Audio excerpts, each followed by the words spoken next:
Halo saudara, hati-hati, jangan copot masker saudara sembarangan, terus pakai ya, terus pakai. Walaupun Bapak Ibu sudah divaksin, ya. Terutama nakes tenaga kesehatan akan segera divaksin.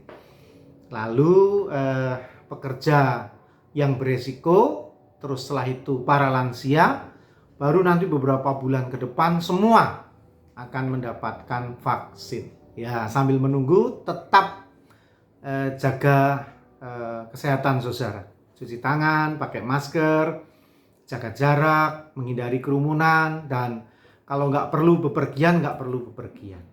Ya saudara, ada satu ayat yang menarik yang berbunyi demikian dari Markus pasal 4 ayat 38.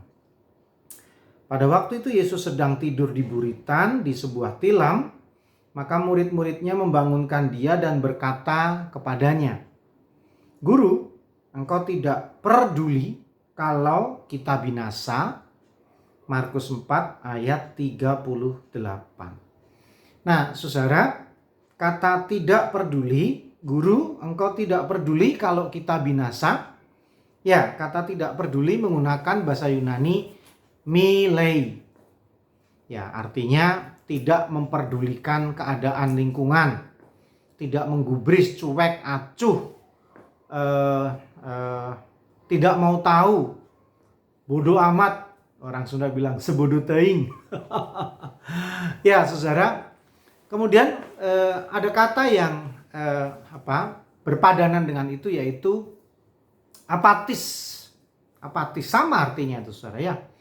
Tidak peduli, tidak mau tahu, terserah, bodoh amat, tutup mata, tutup telinga. Nah, Tuhan Yesus dituduh oleh para murid, apakah engkau nggak peduli kalau kami binasa? Apakah engkau melei, tidak peduli keadaan kami? Ya saudara, ketidakpedulian atau tadi apatis itu banyak dialami dalam kehidupan kita. Bahkan sebetulnya kalau kata apatis itu diperluas demikian rupa, itu memiliki makna yang sangat dalam. Sebuah buku yang berjudul Love and Will, tulisan seorang psikolog Rollo May, mengatakan demikian. Hate is not the opposite of love. Apathy is. Nah, dia mengatakan lawan kata kasih itu sebetulnya bukan benci, tapi apatis. Nah, ini kan menarik saudara ya. Jadi bukan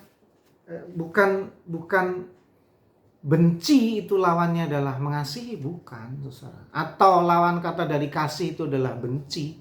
Lawan dari mencintai, menyayangi itu adalah membenci, bukan. Tapi ternyata ketidakpedulian. Nah saudara, dengan tidak peduli, orang bisa membuli sesamanya. Dengan tidak peduli, orang tua bisa membiarkan anaknya tidak belajar. Karena tidak peduli, seorang suami tidak mau memberi masukan, kritikan terhadap penampilan istrinya yang mungkin tidak senonoh atau seronok. Ketidakpedulian membuat seorang istri juga mengacuhkan dengan tindakan dan kehidupan suaminya yang mungkin pemabuk, yang mungkin menghabiskan banyak waktunya di luar rumah dengan tidak ada pekerjaan, tidak ada penghasilan, tapi hanya kelayapan seperti anak remaja.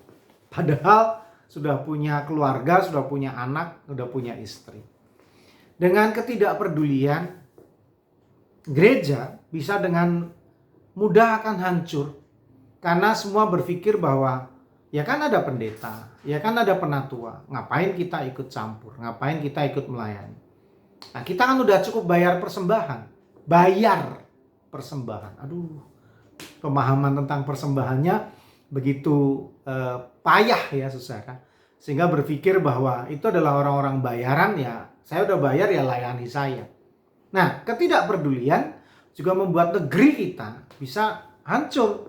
Dan dikala pandemi seperti ini bisa punah. Ya kan? Orang bisa punah susah karena nggak peduli, karena apatis tadi. Nah, sehingga orang memikirkan dirinya sendiri-sendiri. Nah, saat ini kan bencana sedang luar biasa ya, banjir, gempa, gunung meletus dan sebagainya. Nah, saudara, sifat apatisme ini akan merusak kehidupan. Dan hati-hati saudara, itu bisa menghinggapi setiap orang. Nah, saudara, bagaimana dengan cerita tuduhan para murid pada Tuhan Yesus tadi?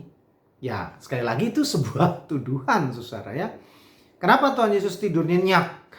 Ya, karena para murid harusnya yakin bahwa dengan adanya Tuhan Yesus dekat dengan mereka, satu perahu dengan mereka, iman mereka ini yang harus dipertaruhkan. Meyakini bahwa pertolongan pasti ada, solusi pasti ada. Orang Tuhan Yesus ada di situ kok, seperahu dengan dia. Nah, sama saudara, ketika kita meyakini Tuhan Yesus ada dalam hidup kita, dalam hati kita, dalam pikiran kita, dalam kehidupan kita, mari kita meyakini bahwa pertolongan Tuhan Yesus itu ada. Pasti Tuhan Yesus peduli. Persoalannya adalah apakah saudara peduli kepada sesama, peduli kepada kehidupan ini, peduli dengan persoalan-persoalan yang real. Mungkin mulai dari kehidupan keluarga dan rumah tangga saudara terlebih dahulu, lalu lingkungan di luar saudara, bahkan di wilayah saudara, sampai pada akhirnya bagi bangsa, bagi negeri ini, bagi peradaban ini. Udahlah, gak usah muluk-muluk. Mari kita peduli dengan hal yang kecil. Tidak apatis pada hal-hal yang kecil, tapi kita hadir seperti Kristus memberkati hidup saudara. Seperti Tuhan peduli kepada hidup saudara-saudara, dan kita peduli kepada sesama. Masih bersama dengan saya Pendeta Yudi dalam Renungan Emas. Esok masih ada solusi.